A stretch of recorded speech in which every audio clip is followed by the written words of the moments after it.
Hello, my beautiful guys and dolls, and welcome to an episode of Before the Curtain. I'm your host, Abby Campbell, and we are here to discover the passion behind the performance. Artists of all backgrounds will share their stories about what it takes to create, survive, and thrive in the competitive world of entertainment. Finding inspiration in their journeys, we aim to bring you everything that happens before the curtain. Here we go. Our incredible guest today originally comes from Washington, D.C., and has been dancing since the age of 3, getting her BFA from the University of Arts in Philadelphia, and she attended grad school at Roosevelt University, majoring in arts management. She was a company member of Diaspora, Contemporary Dance Theater, and Carbon Contemporary Dance. She's danced aboard Princess Cruise Lines and was in Saks, a cabaret dinner theater. You might have seen her dancing at the iHeartRadio Music Festival or alongside The Weeknd at the Grammys, as well as working with multiple other A-list celebrities in commercials and music videos. She is also a fabulous teacher, instructing contemporary jazz at the Dance Institute of Washington, New School of Dance Arts, Joy in Motion, and was creative director of the Kettering Middle School Dance Department. Currently, she is in Las Vegas performing at the Mayfair Supper Club residency in the Bellagio. But my friends, she is here today to share her experience as the co-founder and creative director of the Waiting for Tonight Art Exchange, sharing her side of the journey from what we heard on our first episode with Jordy Castillo. She has a passion for inspiring people through her creative movement and will stop at nothing for excellence and elevation. My guys and dolls, please help me welcome to the stage the beautiful, the awestruck, Shanae Johnson. Okay. I'm going to get right into it. So I know Jordy had the idea. When did he approach you with the idea for Waiting for Tonight? Literally a month before the first event, which was June, and then the event was in July. So we really was like getting work done, hit the ground running.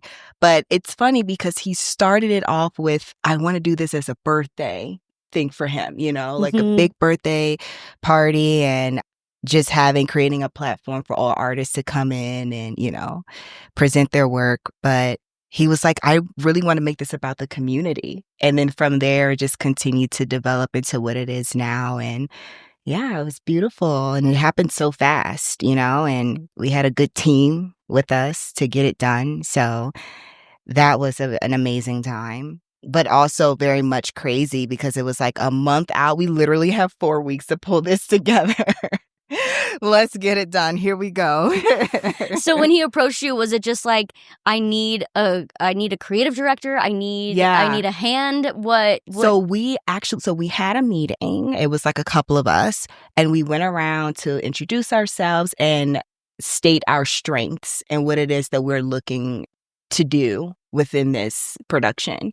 And so for me, I was like, and Jordy works with me at Mayfair, and I was like, I'm just like your right-hand man. I really want to be creative directing, help running the show. And then I didn't know that I was going to be choreographing, but that that creative thing just popped up, and I was just like, I feel moved to create something. So, but definitely for me, I really wanted to just creative direct, help put things together, put pieces together, help take an individual to the next step. If I see like potential, like where it is that they're going, I'm like, let me just add some creative flair to that and just help them develop, And so some of us were like, I can do like the admin work, some of us were like, I want to do social media, but for me, I know my strength was like, I just want to help creative direct, assist you with whatever it is, like if it's choreographing and whatnot. So that's what I told him that I really wanted to do, really step into that shoe. Yeah. So in that first event, what was it that when you said creative direct, for anybody that might be like, what's that? Yeah. What was it that you kind of helped manage in that first event? Yeah. So, with creative directing, there's so many different like little elements that go underneath that. At least for me specifically, it was choreographing, in which I wasn't going to be in my own piece, but I was like, let me just step in because we had to replace the dancer. But with creative directing, it comes with like lighting, sound, choreographing, artist management, making sure that they're okay backstage, having their nourishments, their water, setting them up like a green room, putting the show together, like the full operation of it all, watching everybody's pieces and saying, you know what, I feel like this can go here. I think this is really nice if it melts into that, like transitions. All of those little things are like underneath creative directing. It's kind of like you have to have a good eye to see what pops or what sells and what makes sense, and how the audience can connect to that. Can be very hard, because you can't think of it just from your perspective. You got to think from it like from an audience perspective too. And that's the fun part. You have to be in the community and talk to people and hear them and see what it is that they want to see and then kind of like create that too. So I think that for me, that's very fun. It could be a bit like nervous, like, oh my God, like, I hope I'm doing this right. You're second guessing yourself, but you just have to be strong in what it is that you see and do your best to just execute that, So, yeah, I feel like that's my thing. That's where I'm heading towards now, And it's fabulous from the first event and the second one. The second event. Thank you for being a part of it, by the way. Oh, thank you. Thank you. Are you kidding? Oh my God. So good. Oh, thank you. I'm going to start blushing over here. Yeah, because you gotta find that flow of what works. Yeah. And so I'm going to jump a lot of questions. Yeah. So would you say your role stayed pretty much the same from the first event to the second event? Well, I will say yes, but then I had more added to my plate for the second one. And it's a good thing too. And I was telling someone else, I was like, shout out to all of my chameleons who are good in a lot of things, because I feel like we work with so many chameleons. Like if they were performing, if they were a designer or a host or a choreographer or a guy who's doing interviews, it was a lot of moving pieces. But for me, I definitely, so I choreographed, I performed, and I also helped stage manage. And again, just making sure that the artists were well, help styles a few people, and I didn't want to limit myself either. I was like, you come to me with whatever help you may need. I may be like scattered brain, but I promise you I got it and I will find my grounding and help out. So this one I definitely wore a lot more hats, but it was great because I feel like we also kind of like elevated within the venue space too. So that also gave me space to like tap into other things, Even Jordy, facility management, making sure the stage is nice and safe, and clean and with people's props and everything. It was a lot. Oh, it was a lot of like fast moving, pieces too. But I wouldn't take it back for the world. So yeah, it was an amazing event. For people who may not know, they did the first Waiting for Tonight event last June. Yeah. Right? Yeah. And then the second one was February 12. I almost just said 13th. Yeah. I was like, February. And it was the Velvet Affair, which was a different venue. Yeah. And it was, and not, I don't want to say different theme, but it had a nice flair of that, like red velvet instead of just his original Waiting for Tonight, which was a beautiful vibe, beautiful aesthetic. Yeah. And we like to switch up the vibes too. Yeah. The theme, the base was still the same. It was absolutely. Still an absolutely. art exchange, But it's funny because some people get a little confused. They're like, is it the Velvet Affair? Is it an art exchange? Is it Waiting for Tonight? What is it? What's it called? And it is called Waiting for Tonight. It's funny because we like to think of it as like episodes. Yeah. You know what I'm saying? Yeah. Like, here's the sitcom. The name of the show is Waiting for Tonight. Episode 1, Art Exchange. Episode 2, The Velvet Affair. You know, it's like a story, and we want to continue to captivate people within that, creative realm. And then also too, we couldn't help it if it's 2 days before Valentine's Day. So it's we got to play on that. You cannot. Everybody show up in your black and red. Exactly. You got to do it. It was perfect. Yeah. Just perfect. So when it came to the second one, were you involved earlier in the process? Yes. And this one was a lot more smooth. I mean, the first one, I think it's because it was our first one. We had a lot in the venue space. We had to add to it. Mm-hmm. And with this one, a lot of stuff was, the amenities were already there. So if anything, we were just more so, speaking with the owners, making sure the artists are okay. They know their call time, stuff like arts, managing the artist. And with the first one, because that one was called Art Exchange, everyone came in there all black. It was during the summertime, literally like the peak of summer. I think it was like July 14th or something like that. And it's hot. And we wanted to go with the animalistic vibes, keep it sexy, very mature. So to see it develop or change from that to this one, I'm actually excited to see the next one, like where that one goes. But we definitely had a lot of more time to plan. More than a month, I'll tell you, because the first one was just a month. The second one was a couple of months. I think we started, I want to say around October-ish of last year. Yep.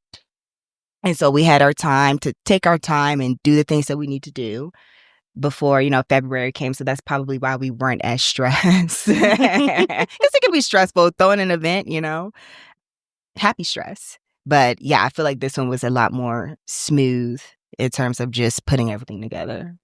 Yeah, that's good. Because that first one, I think Jordy said it was like 2 months, and it was there and it was going. Yeah. So I love hearing that you guys got so much more time. Oh my God, it's the best.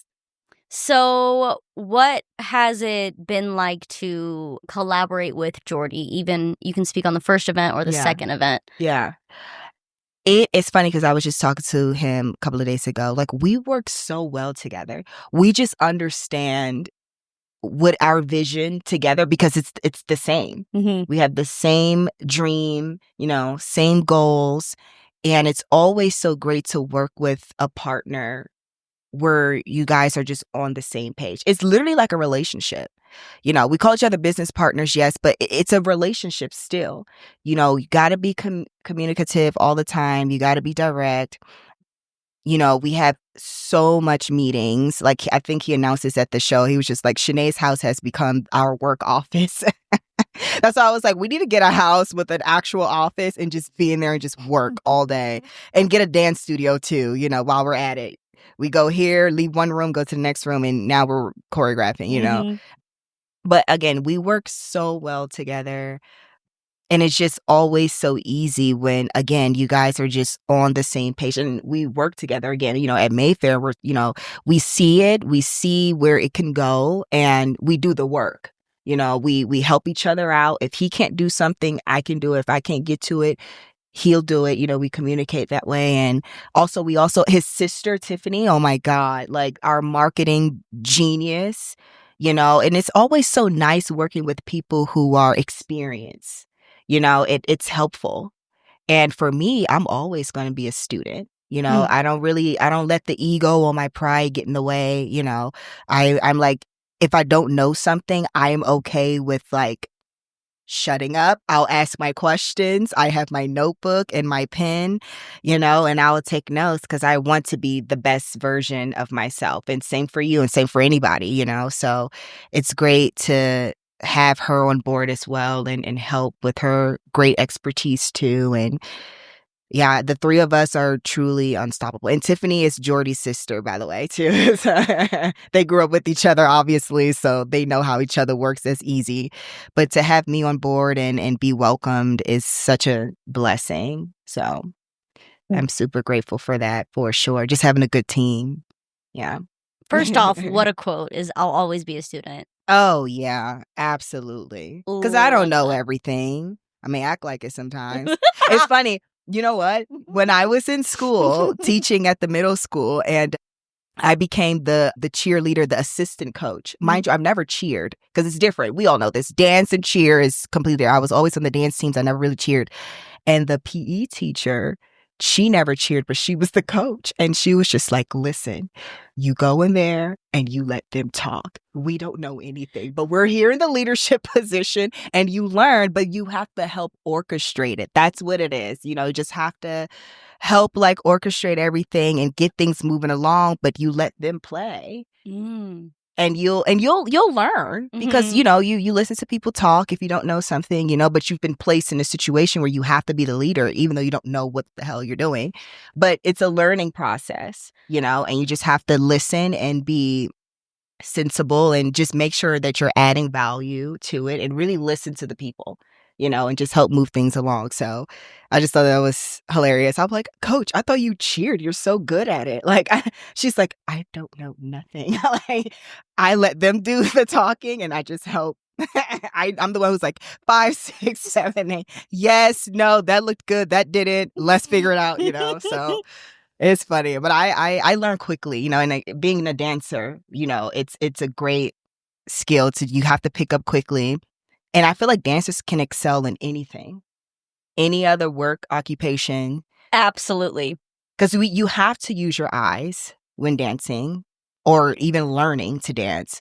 Your ears, obviously, and it's physical, but you have to watch and you have to pick it up. You have to repeat what it is that you're doing or what they're demonstrating. So, yeah, I feel like that's a good skill. Oh, yeah, complete side tangent. Like, yes, because not only do we have to listen, we have to watch, you have to apply. And I think that's probably what the biggest skill I think dancers have. And that's why I personally believe, and I think a lot of us believe, that dancers are the best people for everything. Yes. Because we had to not only learn, but we had to apply the quickest. Because if not, your teacher was screaming at you. Oh. And if you didn't fix it, you were either doing push-ups or you were being scolded in some way because you didn't apply. And that's where knowledge becomes wisdom, is an application. And because dancers had to learn that so young and do it all their lives, that's truly why I think we're very good at learning a lot of things, being good at a lot of things, and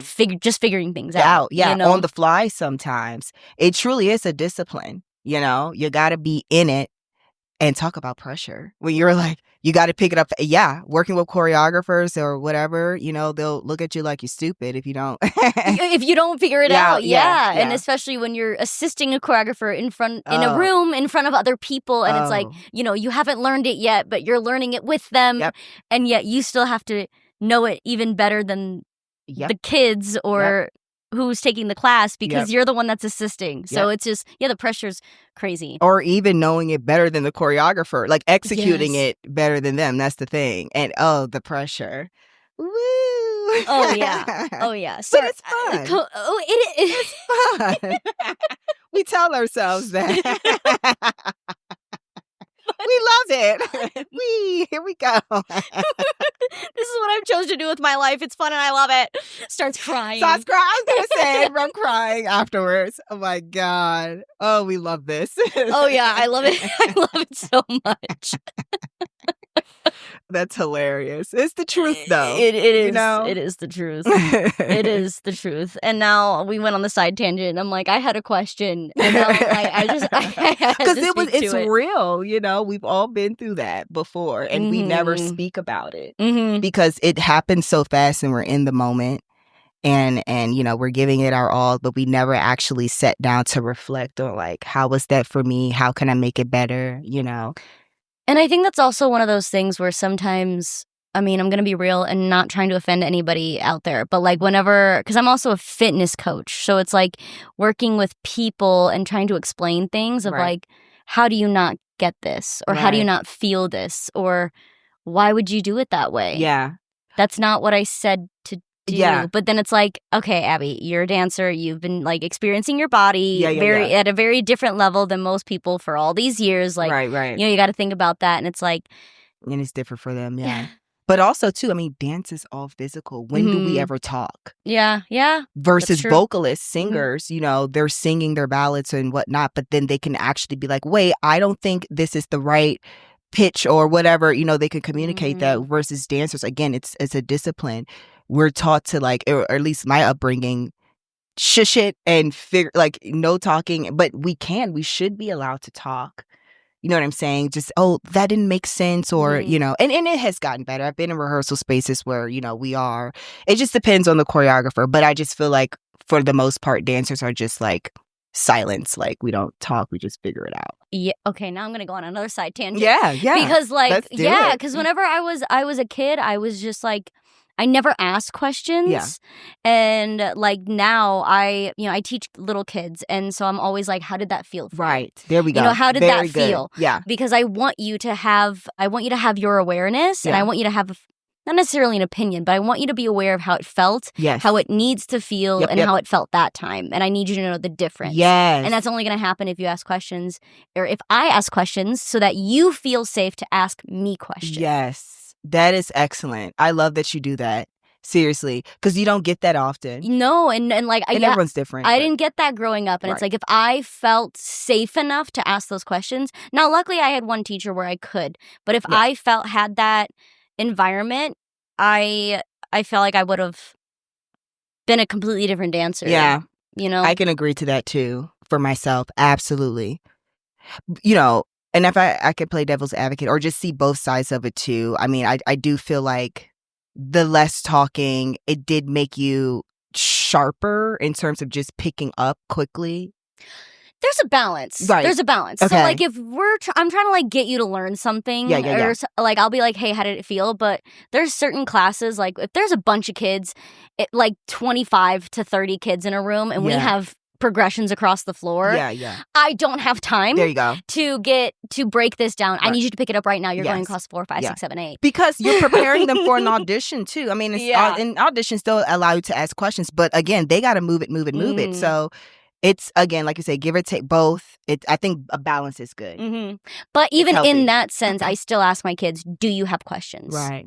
And if you do not ask questions and you still do not know what you're doing across the floor, I can't help you. Yeah, I still gave you an opportunity to ask. Yeah. And so, because I want you to, again, become aware to you have the space to ask. Are we moving quickly? Yes. You can still use your voice. Yeah.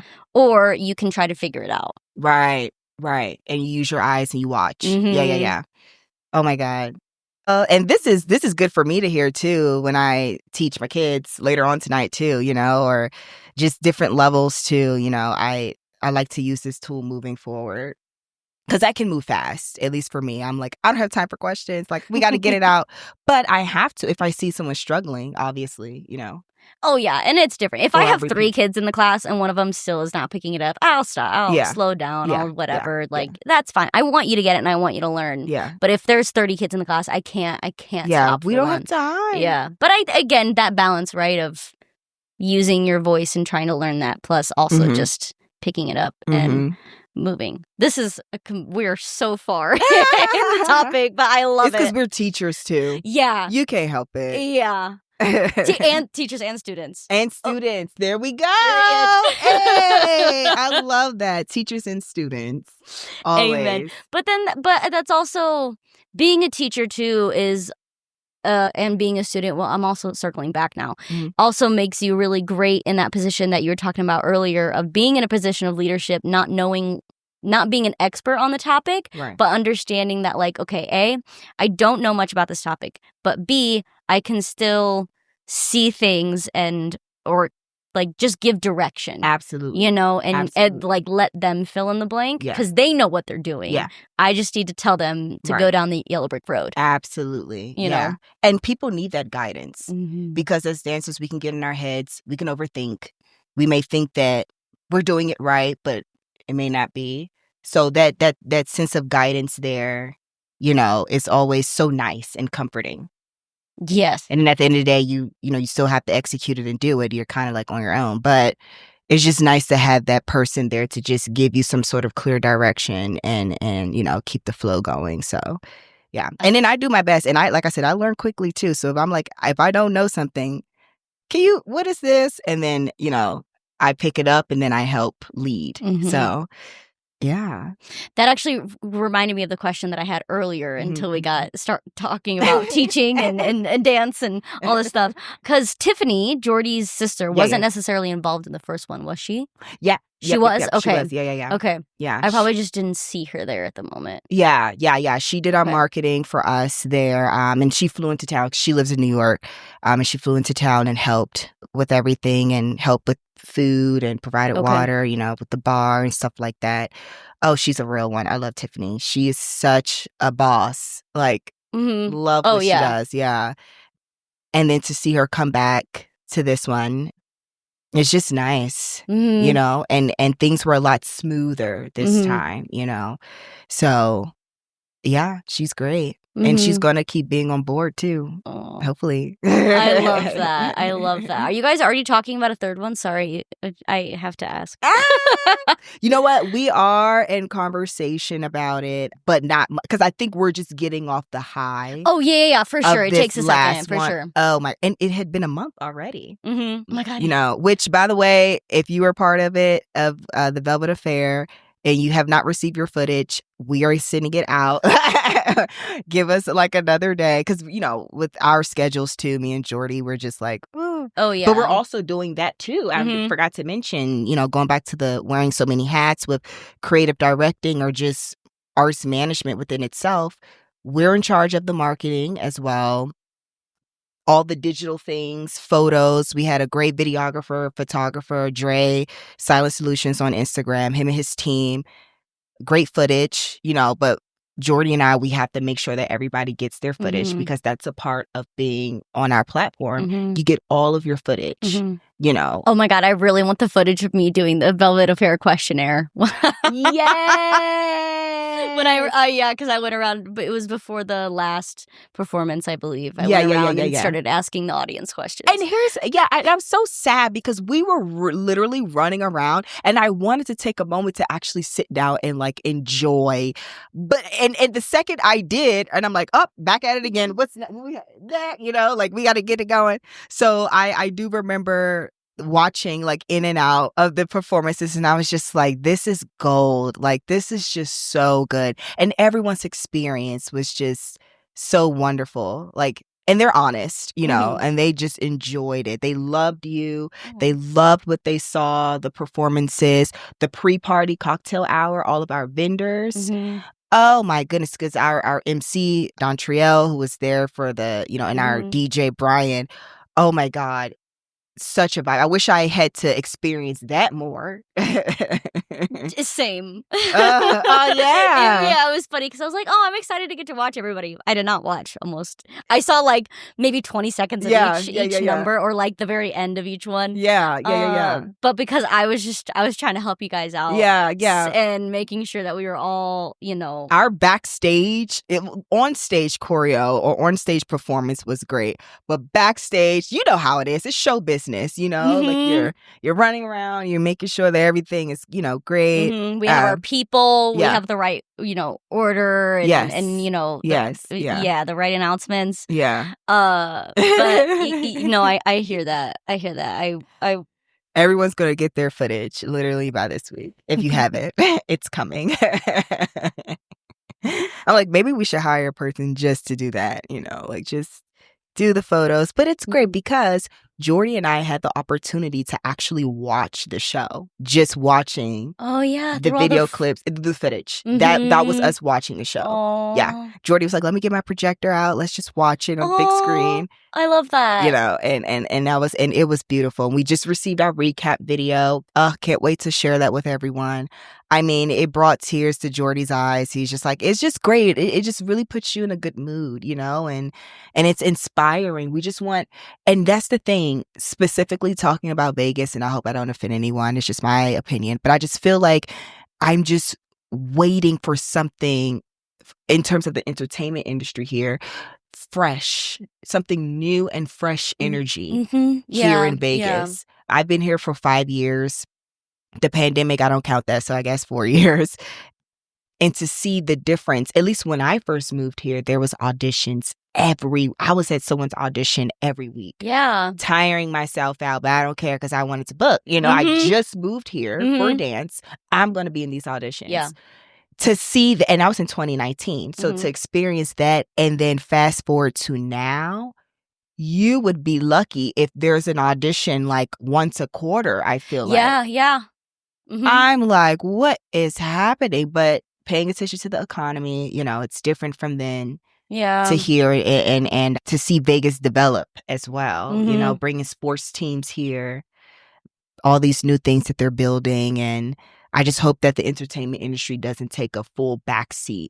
Yeah. I feel like we're in an experimental phase at the moment because there are a few like small things popping up. Okay. Yeah. And again, curious to see what takes hold and what takes success. Right. Yeah. No, I get that.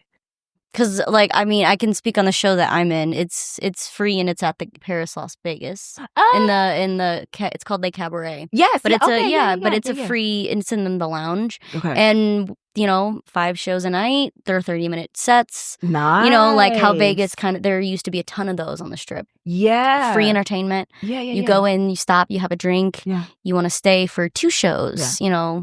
You get to sit and have a drink, enjoy some entertainment, chit chat, catch the next one. That's maybe fun. Before a show, maybe after something you did. Yeah.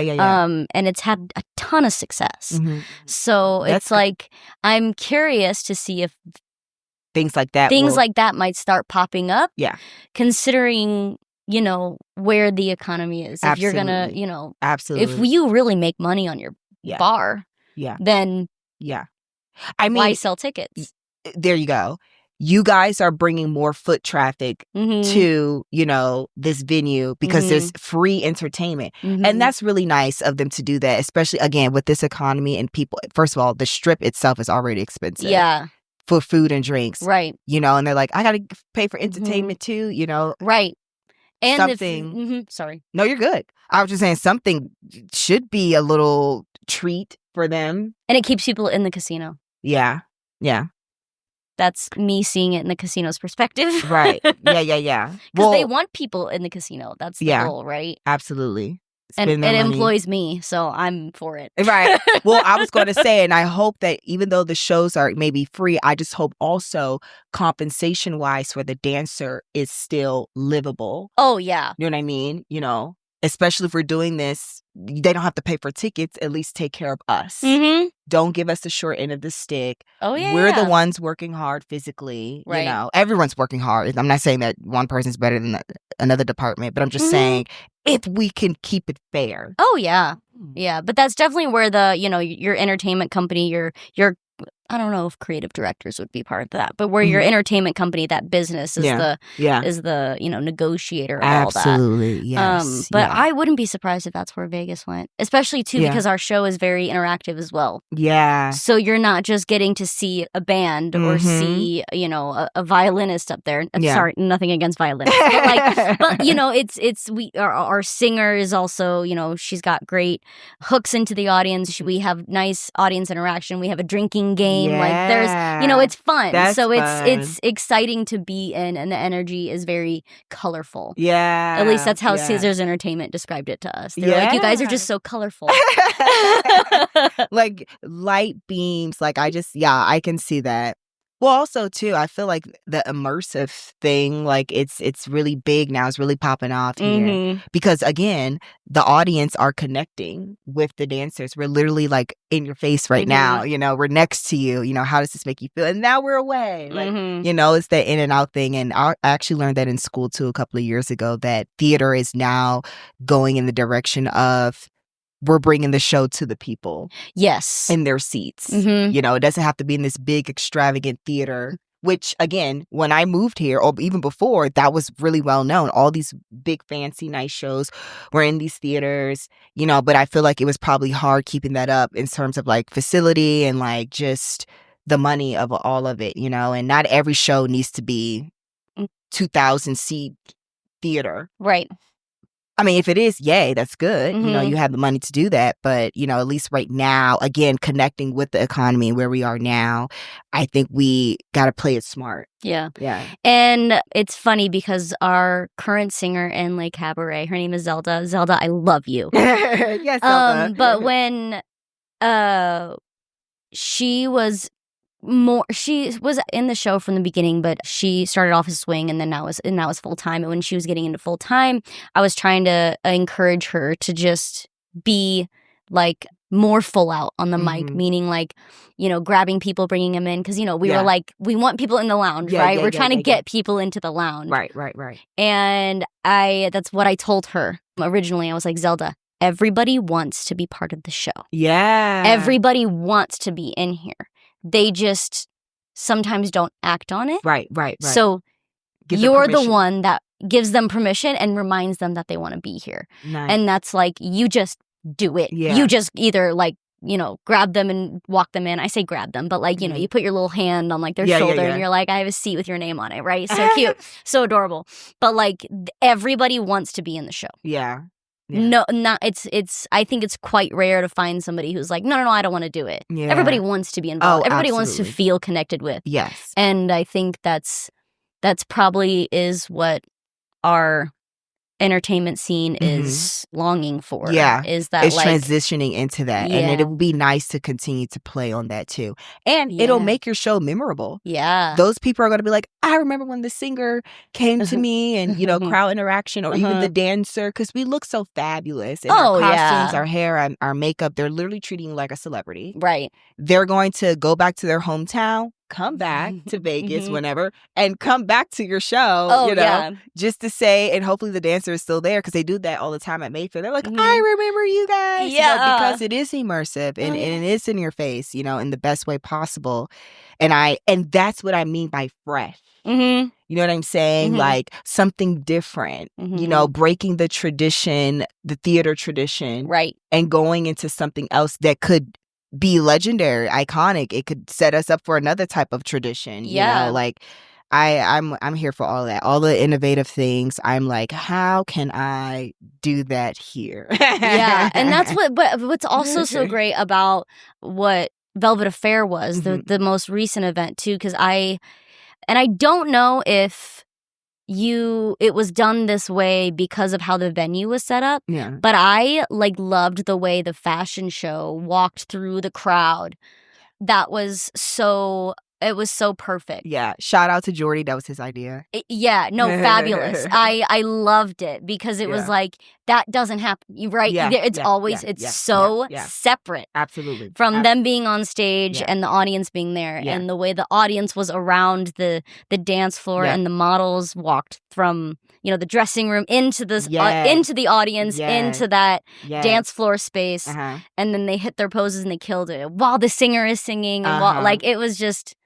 And from a dancer's perspective, too, to add to your point, with the immersive thing, we feel that energy from the audience because we're so close. And let me tell you, we all felt like celebrities. The energy, yes, you go, oh my girl, gosh, yeah. Like you feel that, and it makes you even want to give it more, and like give it to the people. And that's when the passion comes out too. So it's like, I'm here for the immersive stuff. I am. I love it because it is a disconnect where you're on this huge stage and the audience is so far away. It kind of can be a bit intimidating, at least for the dancer. But then you get used to it, obviously, But just to be so close up and personal and like giving them an eye or like a little smirk, a little touch, and then you continue on with your stuff. It's a part of the show. Yeah. And again, you feel that. And the audience loves it. Oh my God. And that's what I think the typical stage and audience, it's again, it makes it feel like two different worlds. Yeah. That fourth wall is up, and that fourth wall is up very strong. Yeah. Yeah. I can't wait for the next one. I can't either. You're coming with us too. Your grandfather did. Yay, I'm saying it now. I'm glad you said that because Jordy said it, and I was like, oh, he did? Yeah. Oh, wow. We're way too much. I'm like, wait, hold on. I did not know he said that too. He literally says things like, and I say the same thing on two different occasions. We're like always on the same page. I love that. And for those who don't know, I emceed and hosted the actual show after the cocktail hour, and they were beautiful. Great. Oh, thanks. They were gracious enough to let me do that. And thank you for telling us that you did that within your submission. I know you wanted to dance and model, but you were like, would you like to have a host? Because we didn't have that at the first one. And I'll be honest, we weren't even thinking of having it. But it's funny because I remember having a conversation with Jordy like 2 or 3 days before we opened up the submissions to start casting. And we mentioned host or like an MC. And then when we saw your email, we were like, ding, ding, ding. You asked and you saw, like, we put it out in the universe and we received that, and then obviously we had worked with you in the first one. We were like, yeah, we're definitely going to have her. And her picture's one of our flyers too. Looking for models. I loved it. Well, yeah, because Danny asked me to be in her piece and I was going to be out of town, so I wasn't going to be able to make any of the rehearsals. So I had to message Danny and I was like, I'm sorry. Like, thank you so much. I wish I could be there, but I'm not going to be in town. And I was like, but I still want to be a part of it. And I just remember that first event, and I remember Jordy and you guys running around like crazy. Yeah.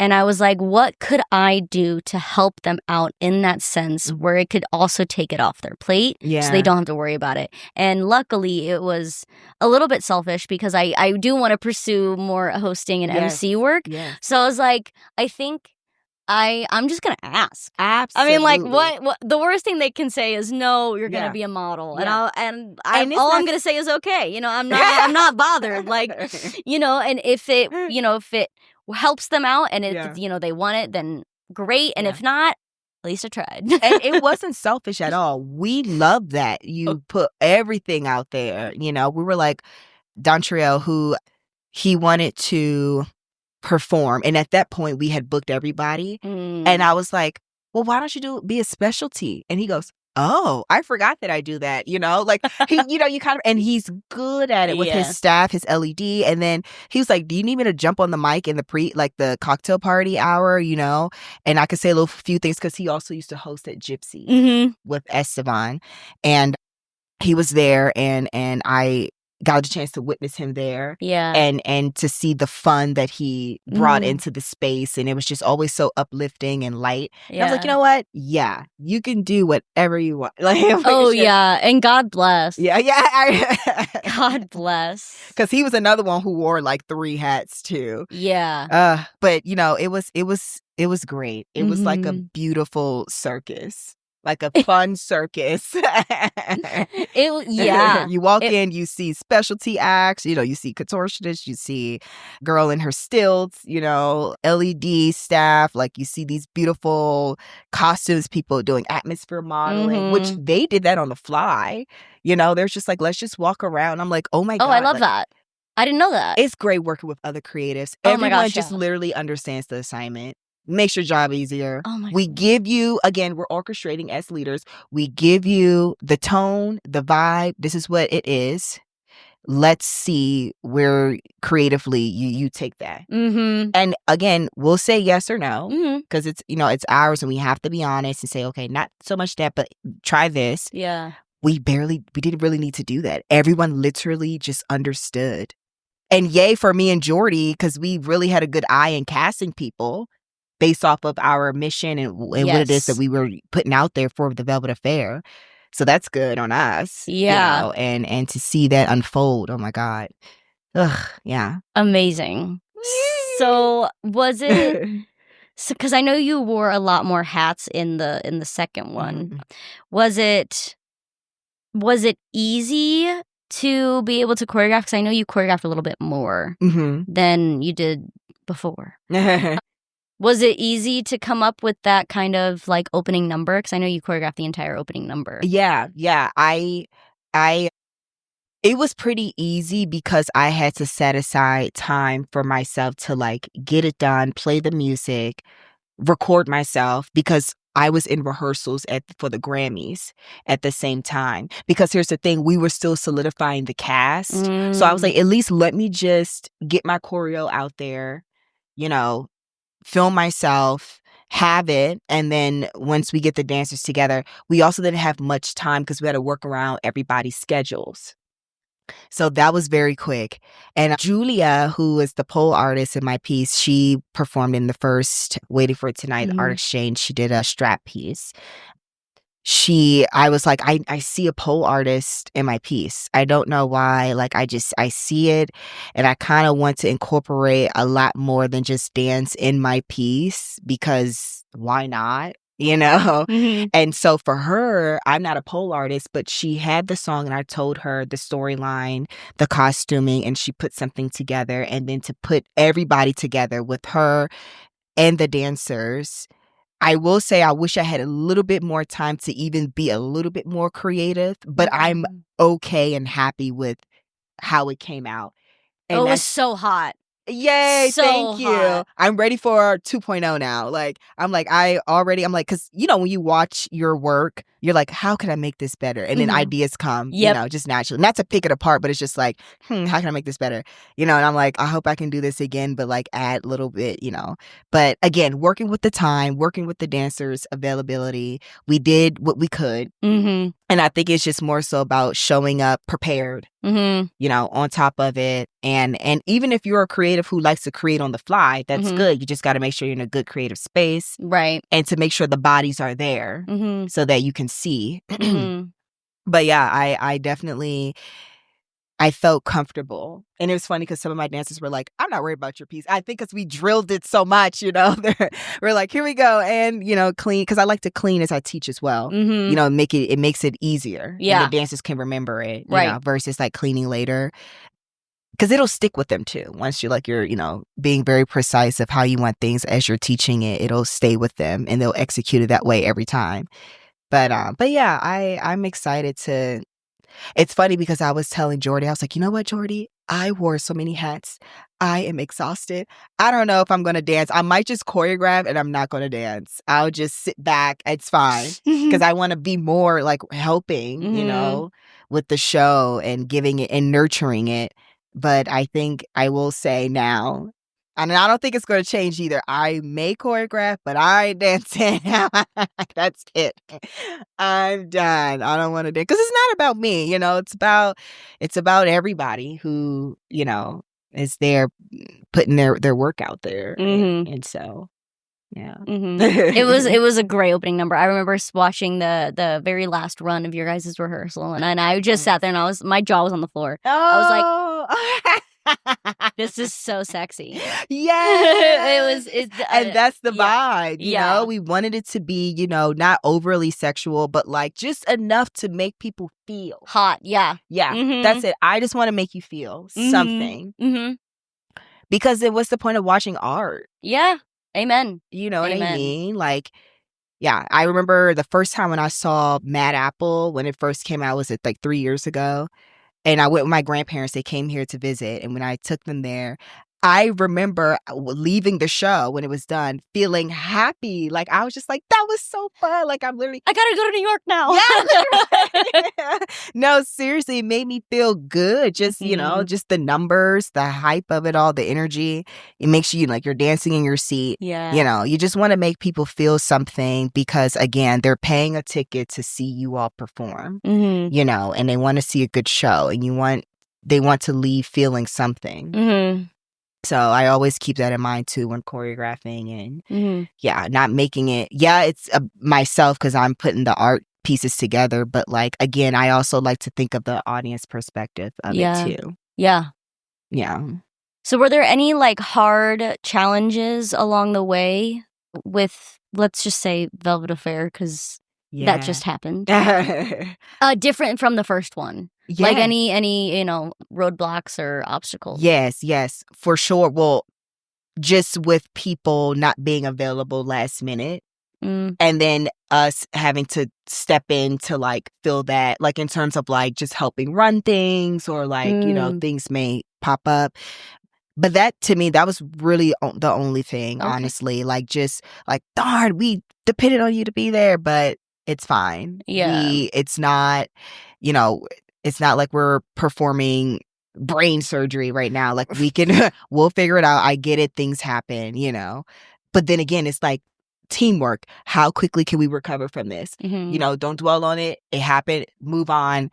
We got to do this. You know, then my brain goes into work mode, you know, because we can't sit back and not do something. We got to find a solution. Let's get to it. We have a show to do and run. So, and I remember you speaking about your podcast when I walked out. You're like, you know, you were describing what it is, and like not a lot of people see what's happening behind the curtains. And I connected so heavily with that because they don't, and they shouldn't either. Like, you know, it's nice to share, obviously, our stories and whatnot. But again, if they're paying a ticket to see a show, they want to see the performance and not see what's happening, craziness backstage, because I don't want them stressing. Oh, no, you shouldn't see it, but you can hear about it later. Absolutely. You can absolutely hear about it later, but as it's going on, they don't know. And I think that's also a really cool talent that we have. Oh my God. Again, to like make it all look like diamonds and glitz and glam and 1000%. Nothing's wrong. Yeah. When in reality, there's a fire behind the curtain.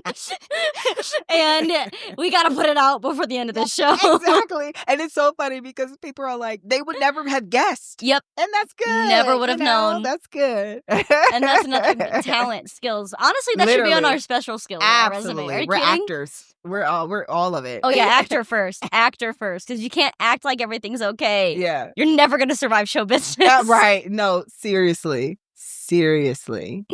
Yeah. Oh, my God. And I want to, I just want to relive it. I really do. Mm-hmm. I really want to take it back, go back to February 12th, even go back to July last year. Yeah. That one was so fun. And again, it was the peak of summer. It's busy season. People are here. My childhood friends, I call them like my cousins, they were in town randomly and saw that I was promoting. And they were like, oh, Sinead, what's this? We're in town with my friends. We're hanging out. I think it might have been a girls' trip. My brother who lives in San Diego, he drove to come and see it. So it was nice to see all these people who were like just already here coincidentally, and they came out, So I've already had people ask me, when's the next one? Oh, yeah. Are they having another one? Yeah, and I'm like, I don't know, guys. I'll have to ask. But if they are, tuned. I know you're going to come. Yeah. Oh, my God. Yeah. Oh, that's fabulous. Yeah. What is your favorite part about collaborating with Jordy on an event like this? Or just an event like this in general? We don't need to talk about Jordy. Just kidding, Jordy. I love you. We love you so much, Jordy. My work husband. I think the funnest part for me was just, it may sound cheesy, just putting the show together, seeing people's pieces and their choreography and like working on transitions. I watch fashion shows of Celine Dion and Camila Cabello with her dancers too, and just feeling inspired and not necessarily copying what they're doing, because I don't, you want to stay innovative and fresh, but just using those other platforms as inspiration to put it together creatively. Yeah. And I think that's my favorite part, just finding outside real life inspirations and having the time to put it together, the puzzle pieces together, and then costuming. Because for me, when I hear music and if I see something, I can see colors, and then the outfits starts to be designed in my head, and then it's like, okay, now let me go shopping for it now. Like I want all that fun creative stuff. Again, it may sound cheesy, some people may say I love marketing for this or whatever. For me, literally just the entire like creative aspect of it. That's amazing. Yeah, I love it. And transitions are very important, like if one act bleeds into the next, or if there's like a little pause, just the whole operation, the format of the show. Because that's also, you got to put that together too. You got to choreograph that. Basically, that's how I look at it, You can have the most amazing acts and the most amazing entertainment known to mankind. But if those transitions are off, crap, the show is rough. Yeah. So, yeah. And we forget to think of stuff like that sometimes. It's the smallest things that absolutely people think don't matter that matter the most. So I couldn't agree more. Yeah. So, and that's hard. I would see shows like when it was at the Jubilee Theater, Dita Von Teese, I think, what was that, last November or like last year? I was like, wow, the transitions into the next. I was like, this is genius. Oh, yeah. Whoa. Like I need to be on that level right there. Whoever their creative team is, learn from them, study from them, because eventually I'm going to be them. I'm still dancing and performing, of course, but like I just cannot like walk away from that. Like I want to be able to master that. Oh yeah, Kevin and Marcel. Yes. I love them. Their brains are amazing. Yeah. And they can choreograph their asses off too. Like it's so. The suit number is my favorite with the hats. Oh my Dita gosh! Von Teese. Yes. Favorite. It's so simple and it's my favorite. I love the 5 males. It was like yeah. That was hot. The male on male tango. Yeah. Oh yeah, it is so hot. And the shower scene with the girl in the middle. Oh yeah. And the thing and all of it. Oh my gosh, yeah. Everything. Because when I left the show, I was with my friend. I was like, I don't think I have a favorite part. Like it was it's all so good. Yeah. But again, the transitions had a lot to do with it too. It helps. It just puts the cherry on top of the cake that's already there. Amen. Yeah. And that's hard. It is, because you want it to be good. Mm-hmm. And that's a lot of like, yeah. Oh, yeah. And when you're competing with, and I know I spoke on this a little bit earlier, but when you're competing with the casinos and, the slot machines that are so go, go, go, go, go all the time, and not to make this like about it, but we're in Vegas, and that's where like, I don't want to say our competition is, right? Because it's not necessarily competition. It's different. Yeah. But if people can get hooked in casinos because everything's go, go, go, it's always moving all the time. Yeah. They're still going to be more like, oh, this is kind of boring. Let's go back into the slot machine. Yeah. That's kind of where my brain goes. Yeah. Even with social media, I mean, we're in a time where people, they don't want to watch 1-minute videos anymore. Yeah. Everything is like 15 seconds because the attention span is so, even to music too. I was like listening to Kendrick Lamar's album and I was just like, why is this whole album, he has like 14 songs and it's only 44 minutes. What the hell? Like, but it's because, again, people are, I think musicians are like, I want the songs to be shorter so people can hear what I have to say, dance to the beat. Yeah. And then move on to the next song because the attention span is so short. Right. Which is scary because I'm like, oh, I don't know. But then also like, oh gosh, here we go on another side tangent. But I also think limitation breeds creativity. So if you're only limited to that amount of time, how can you say what you need to say in that amount of time? Yeah. So like, yeah, sure, annoying, but also in terms of that kind of that's true. Getting rid of things that maybe aren't needed. I don't know. Just random thought. But it sucks though because people may want to say more and have a lengthier time. But I'm like, this is not like the early 2000s or like even 5 to 10 years ago. Like it's different now. So I guess people are trying to stay with the trends. Oh yeah, no, we would never survive dial-up. That would never happen. We would nope. No, that's true. I'm cracking up. We wouldn't. We would not survive dial-up. I wouldn't survive dial-up. My patience is non-existent, especially for things like that. I'm like, it's 2025. Why isn't this working? Right? No, seriously. Yeah. That's so funny. But anyway, I'm going to get to the big question. Yeah. Tell me the story of your funniest moment as a performer. Oh my God. Okay. I had to think long about this, and it's probably not even funny. It didn't even happen to me. So like I was on a cruise ship dancing. We were in this show called Broadway Ballroom, and it was a ballroom show. And I think we were doing the jive. Yeah, it was like very like high energy kicking. And I was dancing next to my friend, and we're in it, we're dancing and like just being full out. Next thing I know, I just see something fly up in the air.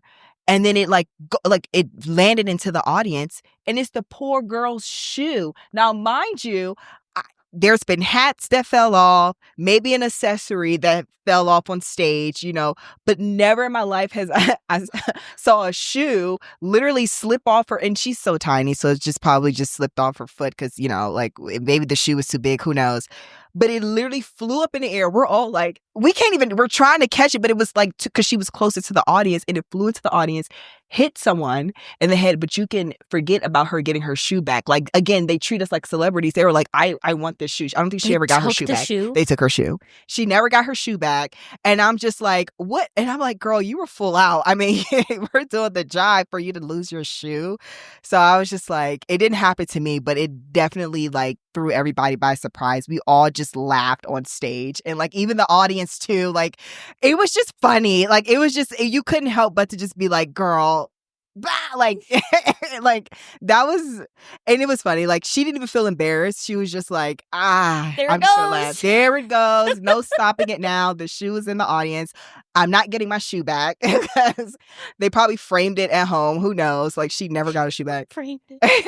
It's probably on eBay. It's probably on eBay. Dancer's shoe from Princess Cruise Line. Like that's you can forget funny. it. But again, that's why I was laughing, because I was like, girl, like hats fall off all the time, or like or your bracelet or something. But I've never seen anyone's shoe literally like just off her foot too, foot. And it was a buckle. Like that's what I'm saying. How did it was buckled? I can't even unbuckle the buckles on my heels. Yeah, like it takes me so long. I have to sit down. It take me a good 5 minutes. Yeah. But I think the shoe must have been, I mean, I don't think it was too big for her. Oh my Because we God, that's danced a funny. lot and people's weight was shifting up and down because we were dancing a lot. But I'm like, girl, you need to get a smaller shoe or secure her. Yeah, like put it on a tighter buckle because that cannot happen again. Well, wait. So because like this is how it worked because I was with Royal Caribbean for a contract, and every show was filmed. Did you guys do that? We did it. Not every show, but we did have to film to send it to the office. Yeah. Could you imagine? I was sitting there like, well, if you guys need to ask for new shoes, that'd be a great way to get new shoes. This example right here is why we need new shoes. Preferably Laducas, please. Yes. Oh my God. Yeah, because that definitely wasn't Laduca at all. No, they're not Laducas. And I'm like, girl, and like I said, it was buckled. How did it slip off? I was like, just tighter buckle, please, because we can't be having shoes flying around. They didn't get it back. The audience didn't get it back. And you know, after the show, I think that's when we would, you know, they went into the audience. So wait, did she finish the show without a shoe? Did she do the rest of the show without a shoe? That's a good question. I can't even remember. I think she might have, because we didn't have extra pair on us on the fly. Bless her. At that point, just do it barefoot or just be on releve, you know, and just do it. I don't think that's a good question. I don't think she.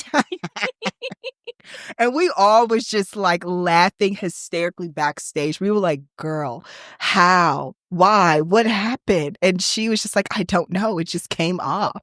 And you can forget about her getting that shoe back because, like, I don't even know where the woman went.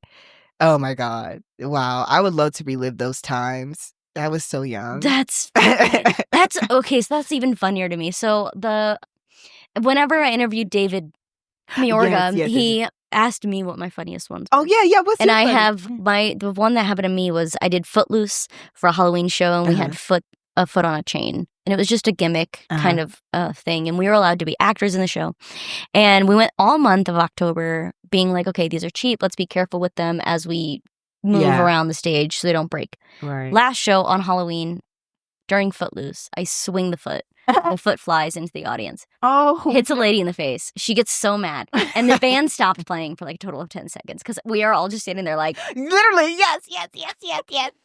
But by the end of the number, 10 seconds, the band started playing again. By the end of the number, the audience got the foot back to me. So I ended the number in the middle of the stage with my foot. Like, so I'm sitting there like, wow, audiences are so different because like, it was also on Fremont. Yeah. And these guys are like, they are committed to this band. Yeah. But it was just funny because they made damn sure that foot got back up to the stage. Because, I mean, it probably, maybe mid-audience, again, smashed some lady in the face.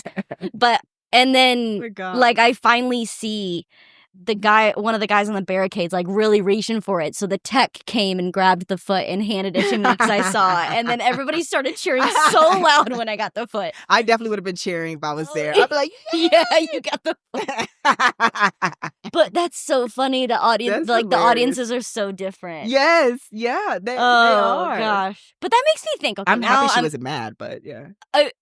Yeah. But, like, wait. Her shoe fell off. Like, I'm just happy that the lady wasn't mad. I think she laughed too. Oh, okay, yeah. But I think it's funny because now I'm going to circle back to what we were talking about earlier because this is just how my brain works.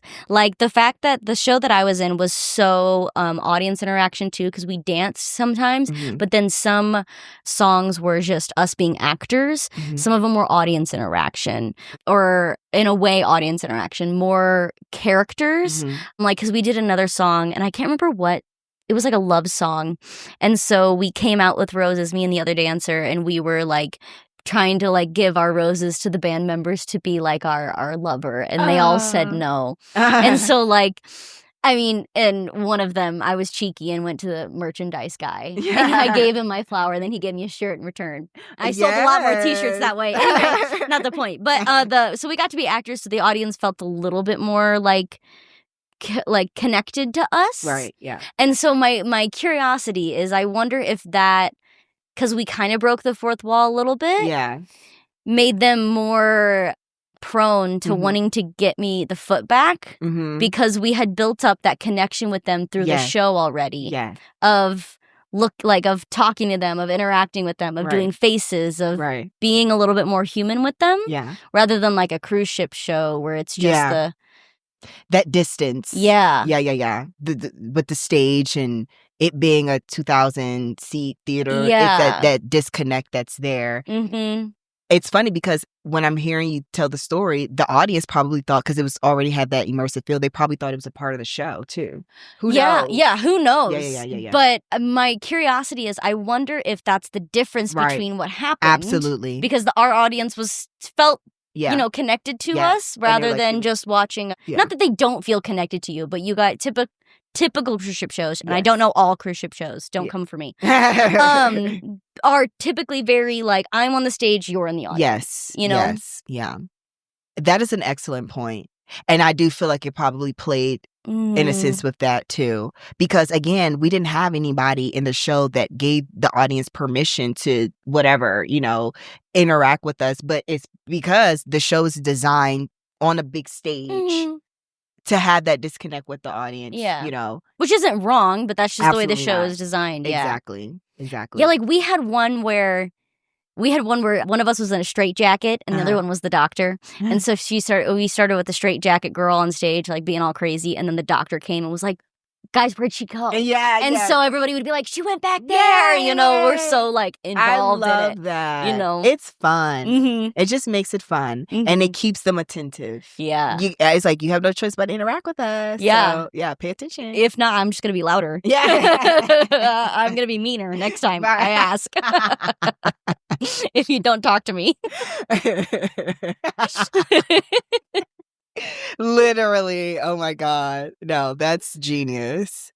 This gives me ideas too when creating shows, a little bit of immersiveness, a little bit of that tradition, disconnect. Because I don't think that's a bad thing either.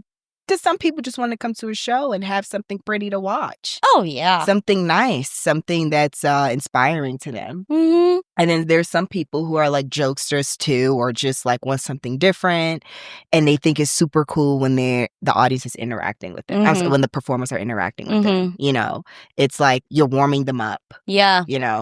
And they want to feel like they have permission to whatever, because they're shy. It's funny. Like, in the beginning, they're shy. They don't know what to expect. Yeah. And then once you create that comfortability for them it's okay to react. Here's the bike. Come on, Yeah. Which sometimes I feel like it's hard for like any hosts or comedians to like do crowd work when they haven't set that tone yet. Right. You know? No, that's a good point. Mm-hmm.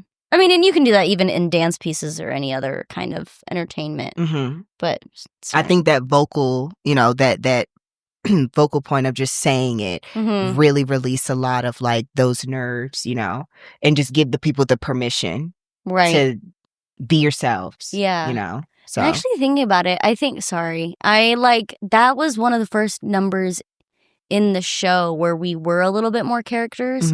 But I remember we were asked to come up with something for that song. And I was like, the song is so long. And the other dancer, Tita, was like, well, I have this straitjacket. Like, it's called Psycho something. I can't remember the name of it.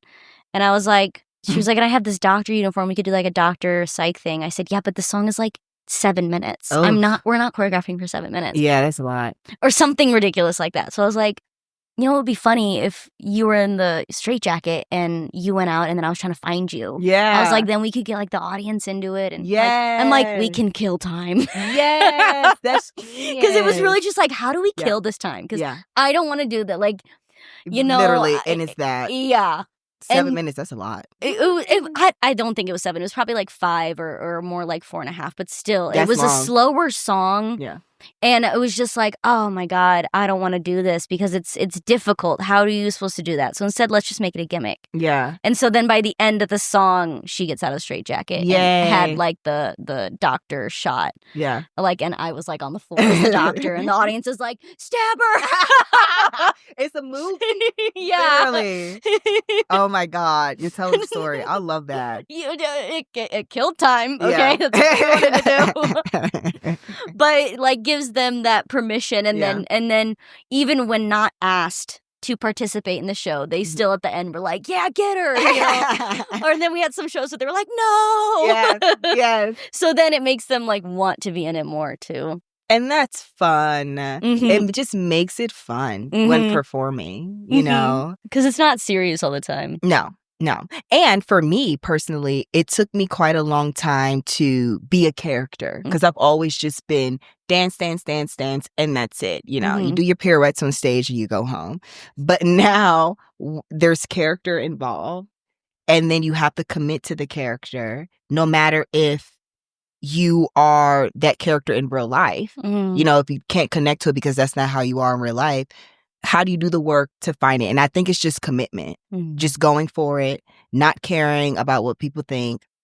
Just do it, try your hand at it. There's the teacher there to guide you, but just going for it and really committing to it, I feel like it'll settle and it'll read. And for me personally. Yeah, you know. well, yeah, absolutely. Yeah. Was there a certain job or class or teacher that kind of taught you that?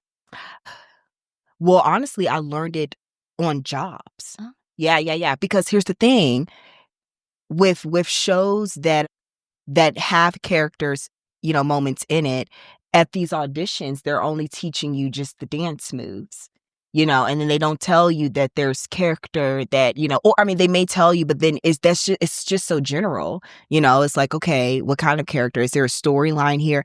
And then once you're in the rehearsal process, it's when they're pouring into you, you know, workshopping it. And it's funny because I'm like, they should do that more at auditions, like some sort of character play, or and they have, I know, at least with, you know, Cirque du Soleil auditions, they definitely are heavy. Awakening is heavy on that too. Okay, yeah, because it's a part of it. You know, you don't want to go to a dance audition for a show and it's a lot of acting and you may not have the, you know, the background in acting, you know. I mean, I've done plays growing up too, but it was just literally plays. There was no dance involved. It was always so separate.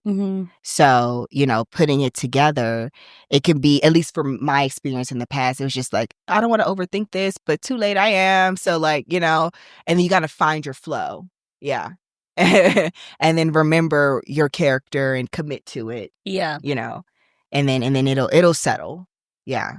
But yeah, that's definitely been my experience for sure. And then also too, just being in a person's face too, like just so close. It's like, I'm just so used to being so far away, and, you know, acting, it could be intimidating at first, but it's actually fun. It really is, because you feed off that energy and you kind of like demand the attention too. It's just like, I'm here, you know, you can't get rid of me. So where were you? Here I am. Yeah. You're going to like it no matter what, you know? So yeah, I think that it's, at least for me, I'm happy that I've tapped into that more and be confident in it. Yeah. You know? And it sounds like that's really influenced your creative directing. Yes. A lot. Yes. Because it's fun. We're creating movies now. Yeah. Yeah. It is all, nothing separate within the performing arts realm. You know, it's acting, it's dance, movement, some sort of movement. You know, you have singers, it's all the tech, it's all connected some way, somehow. And we got to tap into it with our brains and see the bigger picture. Yeah. You know, and it's going to be a masterpiece. Yeah. It is very much all connected, and it's very, very similar. I will say, however, I am slightly biased towards live entertainment. Okay. Because we don't get another take. Oh, yeah. You know, one and all, yeah. Yep. We don't get another take. So yeah, that's what's scary. Much respect. It is all a movie. It's all story. But the storytelling is everywhere. The tech is everywhere. Yeah. The, you know, rehearsal processes are everywhere. The character development is everywhere. All of that for sure. The rehearsal process is like one of my favorites. Oh, I love rehearsal. Really? It's great. Workshopping, especially, okay, I'll say this. If I'm rehearsing for something new, like a new production, love it. Because you're the original cast member, you're help building the show.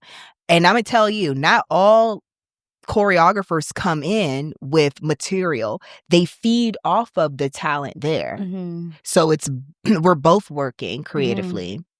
And I really enjoy that. It's like workshopping. Yeah, the collaboration. Absolutely. Yeah, co-creating. Co-creating's the best. Yeah.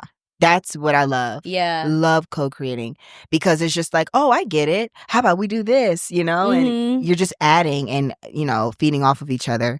That's my favorite thing to do. Yeah, it's so much. Everybody gets to input. Yeah, and, yeah. It's nice because it's not necessarily where it's like, oh, I feel this burden off my back to create everything, but it's also you get to look at it more fun. Yeah, what are the ideas we can come up with? And absolutely. Then, everybody wants to be involved. Yeah, yeah. And I also love co-creating without a mirror. I've learned that, yeah. Yeah. In a maybe like a big warehouse situation or wherever we are, I've learned that I actually love co-creating without looking at myself in the mirror. Yeah. I think because you don't overthink anything. You don't look at the mirror. You're not looking at, you have no choice but to focus on yourself. Yeah. And how it feels. Yep. Yeah. That's the most authentic for me. Mm. Yeah. Now, the mirror is great for cleanliness. When you look at yourself, you're like, oh, wait, let me fix my line. Mm-hmm. That's good too. Yeah. But I feel like I'm the most free when there's no mirror. You just have to listen and do. And it's just a fun vibe. Mm-hmm. Non-judgmental, It's great. So I love that. Yeah. Because it makes you really like tap into you have what no feels choice but right. to. Exactly. Yeah. Instead of like, relying on outside validation in a way. Which is naturally, that may happen. Yeah. We love the reassurance and, making sure, am I doing it right? Yeah. Mm-hmm. But yeah, without mirrors, it's nice. Absolutely. Yeah.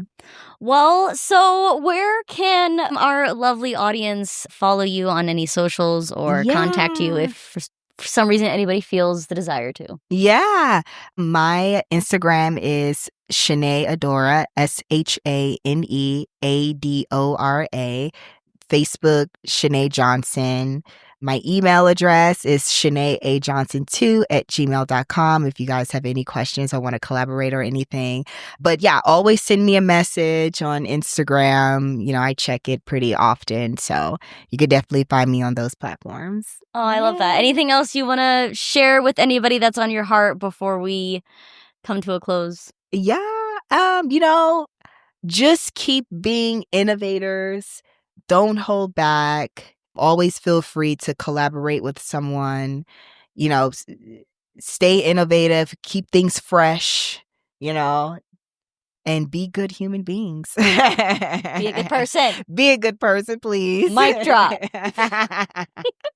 Thank you so much for listening to this episode of Before the Curtain. Please be sure to rate, review, and subscribe wherever it is you listen to the podcast. We love to hear your virtual round of applause. If you know of a production or artist that deserves to have their story told, send us an email or message us on Instagram by clicking the link in the description.